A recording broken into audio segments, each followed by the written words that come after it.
Unlike that old hag Granny Citlali, right? Does she think she can ignore us just because she's famous? You all talk about her like she's some kind of huge deal, but she didn't even bother to reply to our letter! Seriously, if she didn't want to come, she could at least let us know. If that's what aging does to you, Paimon never wants to get old. Oh, really? So, that's how you see me? Huh? Who's there? Who's talking next to Paimon? Oh, don't mind me. I'm just a disgruntled old hag, right? Come on, relax. I'm sure my bark's worse than my bite. Huh? Citlali. Wait, you're Citlali? You're Granny Citlali? Yes, Granny Citlali.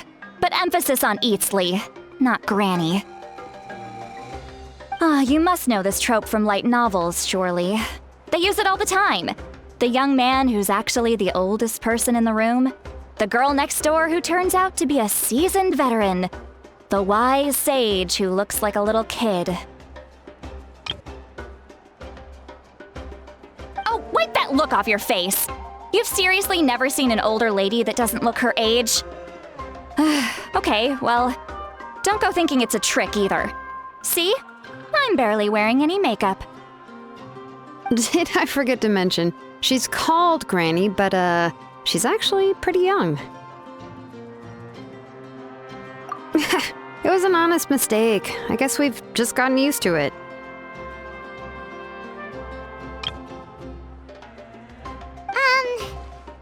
I'm sorry.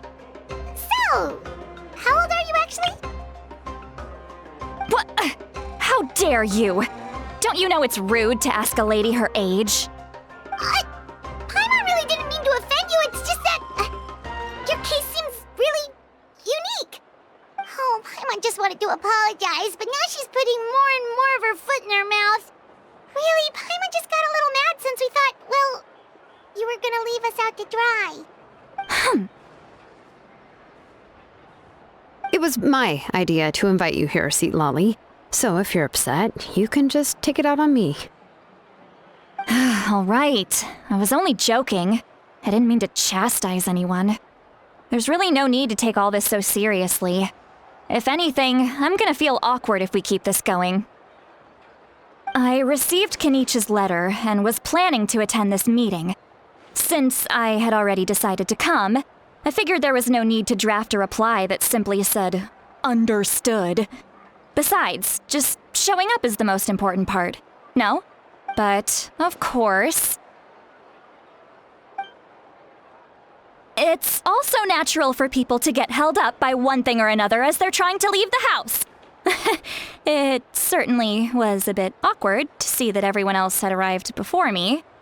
At first, I was thinking of quietly sneaking over, but since you were already here waiting for me, I started to think about how I should phrase my apology, only to hear you all talking smack about me.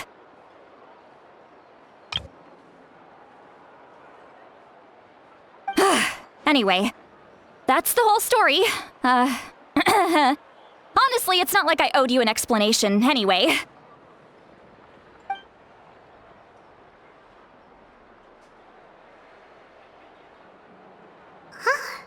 What's with that expression? Was she feeling embarrassed just now?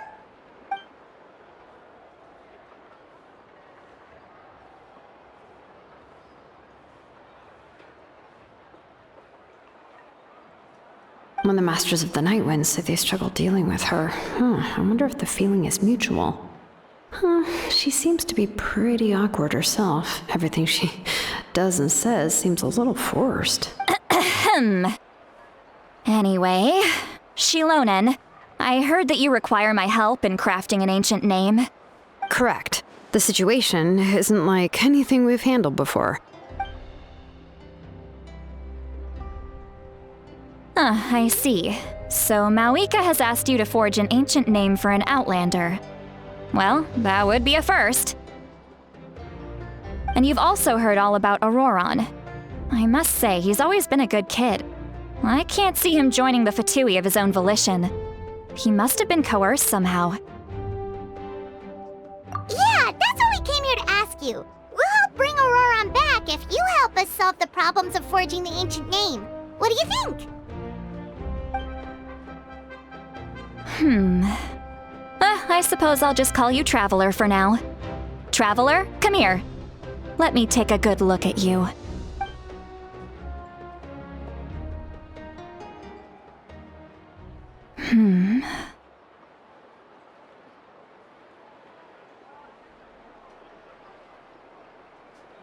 Wealth leads to unending conflicts between people.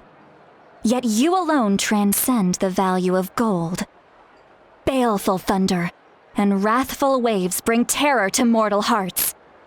Yet again and again, you've braved them to find new worlds. O weary yet free soul, even the most verdant leaf in the forest will pray for your happiness and safe passage.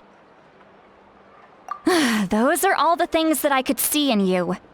You've experienced far more than even most mortals could dream of. You possess the heart of a sincere hero, along with the conviction to lift a torch above your head and walk headlong into the night. Huh? Don't move. There's something here. Huh? What thing? Don't scare Paimon. Is the Traveler gonna be okay?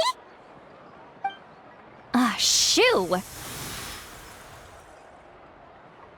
That should do it. You've just returned from the Night Kingdom, so some fragments of souls were still stuck to your body. No need to worry. I've just cleared out the last of them. Isn't that kinda like having part of a ghost come back with you? It's nothing as serious as that. If left unattended, the most it could do is stir up some chaos in your mind, and generally worsen your mood. Well, in that case, better to get rid of them. It was nothing. Xilonen, let's follow your proposal. Once you've brought Ororon back, I'll take you to see the Lord of the Night. The Lord of the Night? But don't we need to talk to the Wayab of the tribes? Something this important is beyond their jurisdiction. Only the Lord of the Night can decide whether we can grant an ancient name to one who does not hail from our lands. The Lord of the Night is an ancient entity that rules over the entire Night Kingdom, constantly borrowing the power of the sacred flame to combat corrosion from the abyss. Oh, so you're basically saying it's even more powerful than the Wayab of the tribes. Well, that sort of makes sense, being the Lord of the entire Night Kingdom and all. Not exactly. It's not so much that one's more powerful than the other. But never mind. That's not important. It would take too much time to explain. Just listen carefully to what I'm about to tell you. The Lord of the Night is currently in a deep slumber, and we can only communicate with its consciousness while in a trance. In other words, in a dream. But I will need to prepare a few more things if we are to hold a ceremony to achieve the state of the trance. I'll make a list. Can any of you get everything for me? I can go. It'll probably be a long list, so better leave it to someone who knows all the local vendors. Sounds good. Then we'll go with Citlali to track down Ororon. Phew, the Fatui are nothing to scoff at, so please, be careful during your investigation. If you need any help, just come find me. Yep, we'll be sure to play it safe.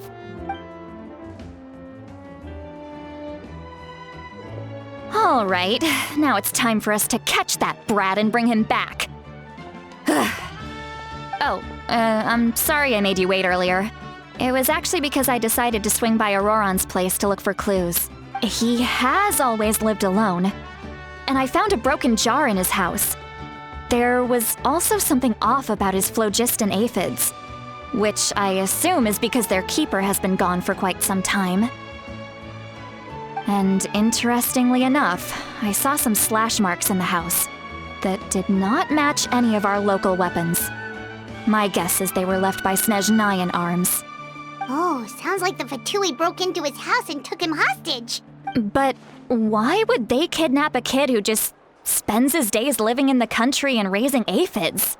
He's only in his 20s. What would they want with him? That's not to say that I believe he's totally innocent, of course. Since he's the only one who was kidnapped out of everyone in Natlan, he must have done something to attract their attention. In any case, we'll get to the bottom of this once we manage to get him back here. I'm truly sorry to put you two through all this trouble with me.